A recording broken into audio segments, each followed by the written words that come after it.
సమర్థ సద్గురు సాయినాథ్ మహారాజ్కి జై. సాయి భక్తులందరికీ నమస్కారం అండి.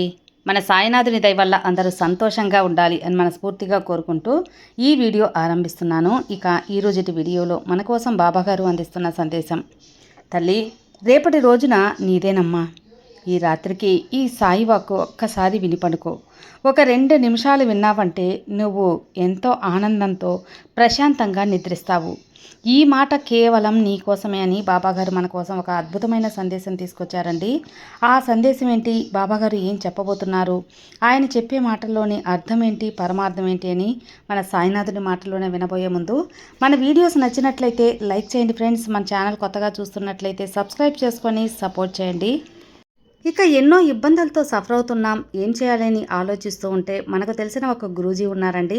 శ్రీనివాసరాజు గారు శ్రీ షిరిడి సాయిబాబా గారి ఆశీస్సులతో జ్యోతిష్యం చెబుతారు. జ్యోతిష్యంలో గొప్ప అనుభవం ఉన్న గురూజీ అండి. ఎటువంటి సమస్యకైనా 24 గంటల్లోనే మంచి పరిష్కారం అనేది గురువుగారు చూపిస్తారు. ఇక మీరు చేయవలసిందల్లా స్క్రీన్ మీద కనిపిస్తున్న నంబర్కి కాల్ చేసి మీ ప్రాబ్లమ్స్ చెప్పారంటే ఆ ప్రాబ్లం ఇట్టే పరిష్కారం అయిపోతుంది. ప్రేమ, పెళ్ళి, విద్య, ఉద్యోగం, వ్యాపారం, రియల్ ఎస్టేట్ ప్రాబ్లమ్స్, అలాగే విదేశీ ప్రయాణం ఆలస్యం అవుతుంది, వీసా ప్రాబ్లమ్స్తో సఫర్ అవుతున్నాము, భార్యాభర్తల మధ్య గొడవలు, సంతాన సమస్యలు, ఇంట్లో ఒకటే గొడవలు, మనశ్శాంతి లేదు, ధనం నిలకడగా లేదు, మాకు జాతక దోషాలున్నాయి, వాస్తు దోషాల వల్ల మాకు ఏది కలిసి రావటం లేదు, ఇలా ఏదైనా సరే గురువుగారు ఖచ్చితమైన పరిష్కారం అనేది మీకు చూపిస్తారండి. మీరు చేయవలసిందల్లా 96630644 ఈ నెంబర్కి ఒకసారి కాల్ చేసి మీ ప్రాబ్లమ్ గురువుగారికి చెప్పండి. ఆ ప్రాబ్లం ఖచ్చితంగా తీరిపోతుందండి. చాలా నమ్మకమైన గురువుగారు కాబట్టి నేను ఇంత దూరం చెబుతున్నాను. నేను చెప్పించుకొని నా ప్రాబ్లం తీరి నాకు నమ్మకం గట్టిగా కుదిరిన తర్వాతే మీ వరకు చెబుతున్నానండి. సో స్క్రీన్ మీద కనిపిస్తున్న నంబర్కి కాల్ చేయండి. మీ ప్రాబ్లం ఏదైనా సరే సాల్వ్ చేసుకోండి ఫ్రెండ్స్. ఇక బాబాగారు మన కోసం అందిస్తున్న సందేశం: బిడ్డ, రేపటి రోజు నీదే అని చెప్పాను కదా, ఈ రాత్రికి 2 నిమిషాలు ఈ సాయి వాక్ విను. ఇది నీకోసమే తల్లి. బిడ్డ, నేను చెప్పే మాట విను. రేపటి రోజు నీకు ఎలా ఉంటుందో నువ్వే తెలుసుకో. ఎన్నో రాత్రులు కంటి మీద కునుకు లేకుండా ఉన్నావు. కన్నీటి దారలుగా కన్నీరు కార్చి నీవు పనుకున్న దిండు కూడా తడిచిపోయేంత బాధపడ్డావు. అయినా సరే నీకు ఏమీ ప్రయోజనం లేకుండా పోయింది. ఒక్క విషయం గుర్తుంచుకోమ్మా, నువ్వు కన్నీరు కార్చి బాధపడినంత మాత్రాన నీ సమస్యలు తీరిపోతాయా? తీరవ తల్లి. కాబట్టి ఏం చేయాలో క్షుణ్ణంగా నీ సాయి మాటల్లో విను. నీ బాబా ఇది నీకోసమే రాసిపెట్టాను, నీకోసమే ఇది తీసుకొచ్చాను. అందుకే ఇంత ఇదిగా నీకు నువ్వు వినాలని నీ దగ్గరికి చేర్చాను. నేను చెప్పే మాట జాగ్రత్తగా విను, ప్రశాంతంగా విను. ఉదయానికల్లా సంతోషంగా నీ ముఖంలో ఆనందం తాండవం చేస్తుంది. ఇన్ని రోజులు నీకు నిద్ర రాకపోవడానికి కారణం ఏంటి అని ఆలోచిస్తున్నావు కదా. చిన్న కారణం, చిన్న సమస్యలకి ఆందోళన పడుతున్నావు కాబట్టే నీకు నిద్ర అనేది రాకుండా నీ మనసు గందరగోళంలో పడిపోయింది. ఎవరికైనా ఏదైనా అన్యాయం చేశానా, పాపం చేశానని ఆందోళనతో ఆలోచిస్తున్నావు. అందువల్ల నేను శిక్షింపబడుతున్నానా అని దిగులు చెందుతున్నావు.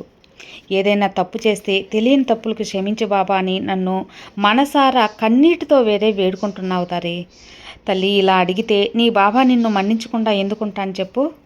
నా ఎడమ కన్ను తల్లి నువ్వు, నా కుడి కన్ను నువ్వే. నా మనస్సాక్షి నిన్ను ఎప్పుడు కూడా మన్నించేలా చేస్తూ ఉంటుంది. ఎందుకంటే తన బిడ్డల్ని ఎప్పుడు కూడా తండ్రి ద్వేషించడు.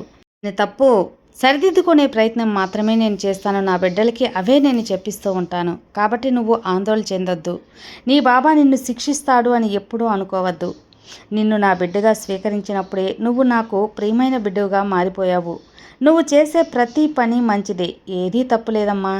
కావాలని ఏదీ చేయవు కదా.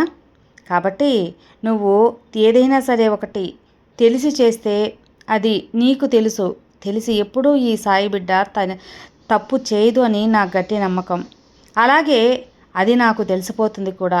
తెలిసిన వెంటనే నేను ఊరుకుంటానా? నిన్ను ఖచ్చితంగా నిలదీసి నిన్ను మారేలా, ఆ తప్పు సరిదిద్దేలా చేస్తాను. కాబట్టి సరిదిద్దుతానే తప్ప శిక్షించడమ్మా ఈ బాబా.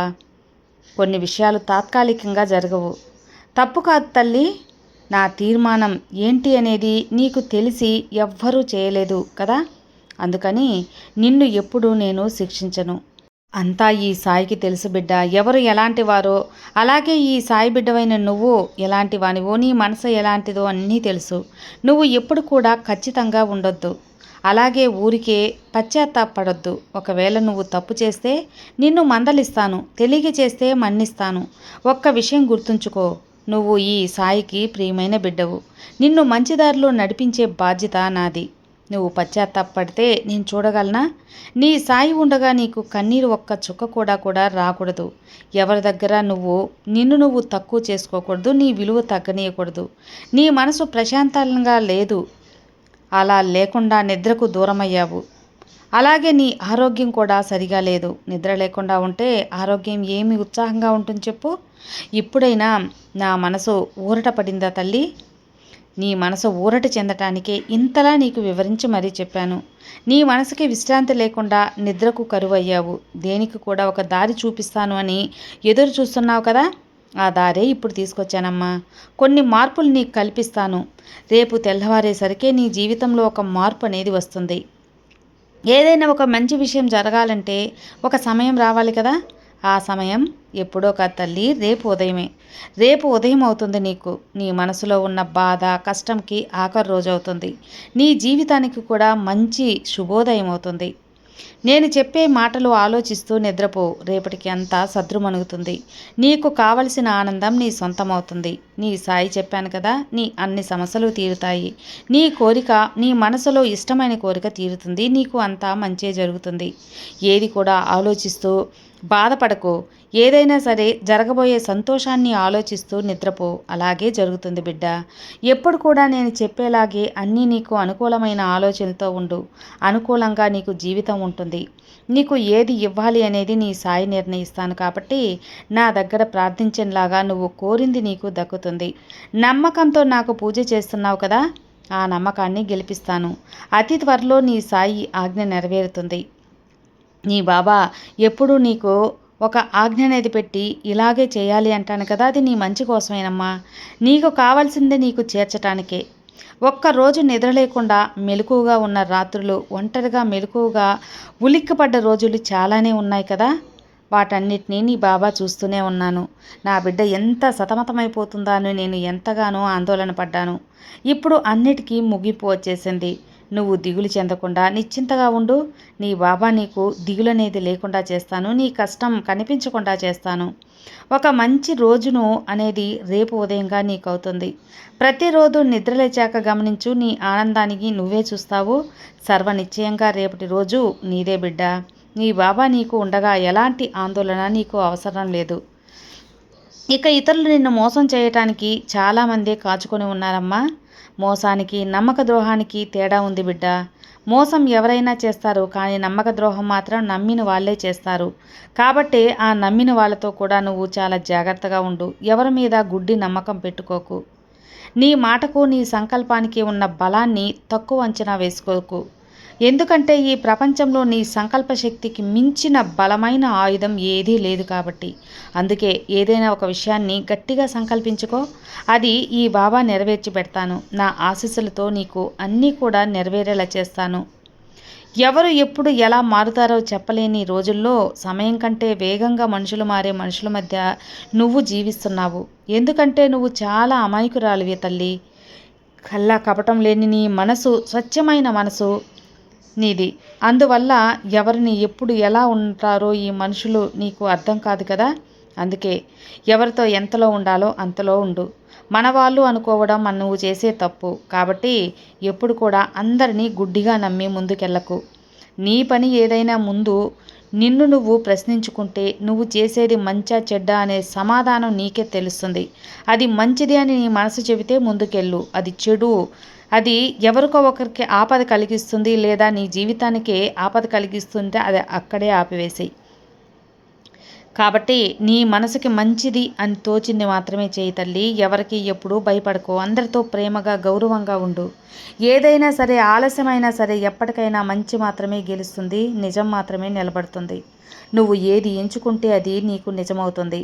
నీ సంకల్ప బలం చాలా గొప్పది అని చెప్పాను కదా. కాబట్టి నువ్వు ఈరోజు మంచిది, రేపు మంచిది అని వాయిదాలు వేస్తూ ఉండకు. ఏ రోజు ఒక పని ఆరంభించాలనుకుంటావో అది ఖచ్చితంగా ఆరంభించేయి. ఇక మరొక ముఖ్యమైన నీకు హెచ్చరిక తల్లి. నువ్వు ఒక పనిని తలపెట్టావు అంటే అది ఎవ్వరికీ చెప్పకుండా తలపెట్టు. ఎందుకంటే నిన్ను అడ్డుగిచ్చేందుకు, నిరుత్సాహపరిచేందుకు, నువ్వు చేసే పనిని సక్సెస్ కాకుండా చేయాలని చాలామంది చూస్తూనే ఉంటారు. అందువల్ల నువ్వు చేయాలనుకున్నది నిశ్శబ్దంగా చెయ్యి.